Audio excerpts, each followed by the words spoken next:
ఉత్తరాంధ్ర అమ్మ లాంటిది. అమ్మ ప్రేమకి కండిషన్స్ ఉండవు. అలా ఉత్తరాంధ్ర ప్రజల ప్రేమకు కూడా కండిషన్స్ ఉండవు. ఎవరన్నా మంచి పని చేస్తే జీవితాంతం గుర్తు పెట్టుకునే వాళ్ళు ఉత్తరాంధ్ర ప్రజలు. అదే గాని పొరపాటున ఎవరన్నా తప్పు చేస్తే పాతేసే శక్తి కూడా ఉన్నవారు ఉత్తరాంధ్ర ప్రజలు.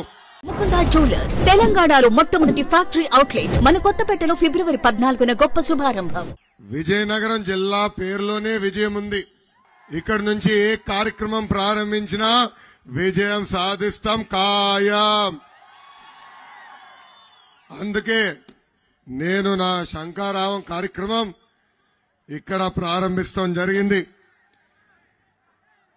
పైడి తల్లి అమ్మవారి ఆలయం ఉన్న పుణ్యభూమి విజయనగరం జిల్లా.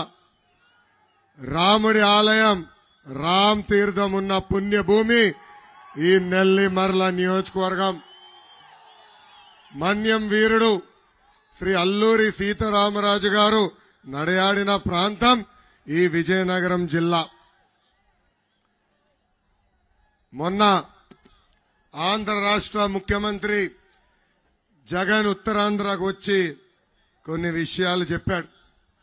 ఆ సభలో మాట్లాడుతూ వైకాపా నాయకులు చొక్కా చేతులు మడత పెట్టుకుని పోరాటానికి సిద్ధం ఉండాలని పిలుపిచ్చారు.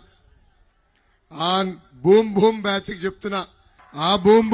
చెప్తున్నా, చొక్కా చేతులు మడత పెట్టుకుంటే ఇక్కడ ఊరుకునేదానికి పసుపు సైన్యం గాని జన సైనికులు లేరు. మా జోలికి రావద్దు, మేం ఎవరిని వదిలిపెట్టాం. మా పసుపు సైన్యం జన సైనికులు ఒక్కసారి ఇట్లా చేస్తే మీ సీటు కూడా మర్చే బాధ్యత మేము తీసుకుంటాం. జగన్ మీ బ్యాచ్ కి boom boom president medal Andhra gold కావాలి. కానీ మాకు ఆ పసుపు జెండా చూస్తేనే నూతన ఉత్సాహం. ఈ సభాముఖంగా జగన్ కి నేను హెచ్చరిక జారీ చేస్తున్నా, మా జోలికి రావద్దు. పొరపాటున వస్తే నీ సీటు మర్చబెట్టి నీకు సీటు లేకుండా చేసే బాధ్యత మేము తీసుకుంటాం.